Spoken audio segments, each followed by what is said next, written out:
শুক্রবার প্রাথমিক নিয়োগ দুর্নীতি মামলায় ব্যাংশাল আদালতে চূড়ান্ত চার্জশিট জমা দিল সিবিআই, যেখানে অভিযোগ আনা হয়েছে প্রাথমিক শিক্ষা পর্ষদের প্রাক্তন সভাপতি ও তৃণমূল বিধায়ক মানিক ভট্টাচার্য, প্রাথমিক শিক্ষা পর্ষদের তৎকালীন সচিব রত্না চক্রবর্তী বাগচি ও প্রাক্তন তৃণমূল নেতা বিভাস অধিকারীর বিরুদ্ধে। সিবিআই সূত্রে খবর, তদন্তে নেমে জানা গেছে প্রাথমিকে নিয়োগের ক্ষেত্রে প্রায় ৩৫০ জনকে বেআইনিভাবে চাকরি দেওয়া হয়েছিল। সিবিআই এর সন্দেহ, গোটা কর্মকাণ্ডে জড়িত ছিলেন প্রাথমিক শিক্ষা পর্ষদের তৎকালীন সভাপতি মানিক ভট্টাচার্য, তৎকালীন সচিব রত্না চক্রবর্তী বাগচি। সিবিআই সূত্রে দাবি, চাকরির নামে টাকা তুলেছিলেন প্রাক্তন তৃণমূল নেতা বিভাস অধিকারী। চূড়ান্ত চার্জশিট জমার পর সিবিআই মনে করছে আগামী দিনে চার্জ গঠন ও বিচার প্রক্রিয়া শুরু করতে আর কোনো বাধা রইল না। ২০২২ সালের অক্টোবর মাসে প্রাথমিক নিয়োগ দুর্নীতি মামলায় গ্রেপ্তার করা হয় প্রাথমিক শিক্ষা পর্ষদের প্রাক্তন সভাপতি মানিক ভট্টাচার্যকে। ২ বছর বাদে জামিনে মুক্তি পান তিনি। মানিক ভট্টাচার্যের আমলে প্রাথমিক শিক্ষা পর্ষদের সচিব পদে ছিলেন রত্না বাগচি। এই মানিক ভট্টাচার্যের সঙ্গে প্রাক্তন তৃণমূল নেতা বিভাস অধিকারীর ঘনিষ্ঠতার দাবিও করেছিল সিবিআই। সম্প্রতি নকল থানা খুলে প্রতারণার অভিযোগে নয়ডা পুলিশের হাতে গ্রেপ্তার হন এই বিভাস অধিকারী। কেন্দ্রীয় এজেন্সির সন্দেহ, প্রাথমিকের নিয়োগ দুর্নীতিতে জড়িত ছিলেন তারা। কিন্তু কিভাবে চলত চাকরি বিক্রির চক্র, সূত্রের দাবি তার উল্লেখ রয়েছে চার্জশিটে। এর আগে নবম, দশম ও একাদশ, দ্বাদশে নিয়োগ দুর্নীতির মামলায় চূড়ান্ত চার্জশিট জমা পড়েছে। শুরু হয়েছে বিচার প্রক্রিয়া ও সাক্ষ্য গ্রহণ। এবার প্রাথমিকের নিয়োগ দুর্নীতিতেও চূড়ান্ত চার্জশিট জমা পড়ল। এবার বিচার প্রক্রিয়া শুরুর পালা। প্রকাশ সিনহার রিপোর্ট, एबीपी आनंद। इस बार भारत देश पूरी तैयारी के साथ है और इस बार वो संयम नहीं रखेगा जो सिंदूर 1.0 में हमने संयम रखा था। ফের পাকিস্তানের উদ্দেশ্যে চরম হুঁশিয়ারি। প্রতিরক্ষা মন্ত্রী রাজনাথ সিং এর পর এবার সেনাপ্রধান জেনারেল উপেন্দ্র দ্বিবেদী। পেহেলগাঁও হামলার প্রত্যাঘাতে অপারেশন সিঁদুর চালিয়েছিল ভারতীয় সেনা এবং ভারতীয় বায়ুসেনা। ধ্বংস করে দিয়েছিল পাকিস্তানের মধ্যে গজিয়ে ওঠা একাধিক জঙ্গি ঘাঁটি। পাকিস্তানকে শিক্ষা দিতে আঘাত হানা হয়েছিল তাদের সামরিক ঘাঁটিতেও। এরপর কি অপেক্ষা করছে সিঁদুর 2.0? সেই জল্পনা উস্কে দিলেন খোদ ভারতের সেনাপ্রধান জেনারেল উপেন্দ্র দ্বিবেদী। একেবারে স্পষ্ট ভাষায় বুঝিয়ে দিলেন, ভূগোলে টিকে থাকতে গেলে সন্ত্রাসে মদদ বন্ধ করতে হবে পাকিস্তানকে। इस बार हम आगे की कार्रवाई करेंगे और कुछ ऐसी कार्रवाई करेंगे कि हो सकता है पाकिस्तान को सोचना पड़े कि उसे इतिहास में भूगोल में रहना है कि नहीं रहना है। अगर उसे भूगोल में अपनी जगह बनानी है तो उसके लिए उसे जो स्टेट स्पॉन्सर टेररिज्म जिसको हम बोलते हैं, यानी कि उसका देश जो टेररिज्म को स्पॉन्सर कर रहा है उसे रोकना पड़े। तो आप अपनी पूरी तैयारी करके रखिए और अगर परवरदिगार चाहेंगे, भगवान चाहेंगे, वाहेगुरु चाहेंगे तो बहुत जल्दी ही आपको मौका मिलेगा। उसके लिए ऑल दी बेस्ट। প্রসঙ্গত বৃহস্পতিবার এই একই হুঁশিয়ারি শোনা গেছিল রাজনাথ সিং এর মুখেও। हाल में पाकिस्तान की फौज ने सर क्रीक के सटे इलाकों में अपना मिलिट्री इंफ्रास्ट्रक्चर बढ़ाया है, वह उसकी नीयत बताता है। सर क्रीक इलाके में पाकिस्तान की ओर से कोई भी हिमाकत की गई तो उसे ऐसा करारा जवाब मिलेगा कि इतिहास और भूगोल दोनों बदल जाएंगे मेरे साथियों। সেনাপ্রধান যেদিন পাকিস্তানের উদ্দেশ্যে সিঁদুর 2.0 হুঁশিয়ারি দিলেন, সেদিনই অপারেশন সিঁদুর নিয়ে মুখ খুললেন ভারতের বায়ুসেনা প্রধান অমরপ্রীত সিং। জানালেন, সিঁদুর অভিযানে পাকিস্তানের অন্তত 5টি যুদ্ধ বিমান ভারত ধ্বংস করেছে।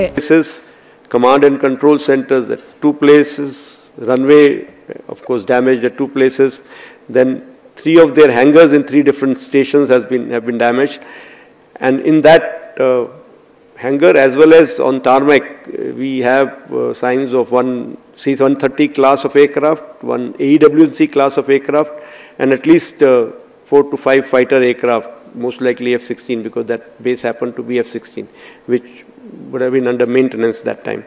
And that one SAM system which has been destroyed. আমার মনে হয় ভারত এবার আরেকটু জবাব দেবে, কারণ ভারতবাসীরও মনে একটা ক্ষুব্ধতা ছিল যে ভারত কেন আননেসেসারিলি ডিজিএমও ব্রিফিং এ যেটা বলা হলো যে আমরা রাজি হয়েছি সেটার ব্যাপারে আমার মনে হয় পাকিস্তানকে আরেকটু শিক্ষা দেওয়ার প্রয়োজন আছে। এবং সেটার জন্য যেভাবে আর্মি চিফ বললেন, যেভাবে এয়ার চিফ বললেন, দুদিন আগে রক্ষামন্ত্রী বললেন, আমি একটা আভাস পাচ্ছি যে পাকিস্তানকে আরেকটা সাজা দেওয়া হবে। কয়েকদিন আগে রাষ্ট্রপুঞ্জের সাধারণ সভায় পাকিস্তানের প্রধানমন্ত্রী শাহবাজ শরীফ দাবি করেন, ভারতের 7টি যুদ্ধবিমান ধ্বংস করেছে সে দেশের সেনা, কিন্তু সেখানেই পাকিস্তানকে কড়া জবাব দেন ভারতের প্রতিনিধি। The intervening event was the destruction caused to multiple Pakistani air bases by Indian forces.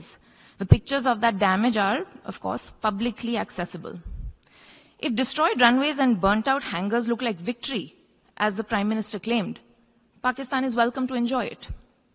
The truth is that, as in the past, Pakistan is responsible for a terrorist attack on innocent civilians in India. এক সপ্তাহের মধ্যে operation সিঁদুর নিয়ে মুখ খুলে পাকিস্তানের মিথ্যের ফানুস ফাটিয়ে দিলেন ভারতের বায়ুসেনা প্রধান। এবিপি আনন্দ। फिर से कांग्रेस का राज हो सकता है। देखिए, ख्वाहिश भी हमारी है और कोशिश भी हमारी है। ঢাকের বাদ্যির পালা শেষ হতেই এবার ভোটের বাদ্যির পালা।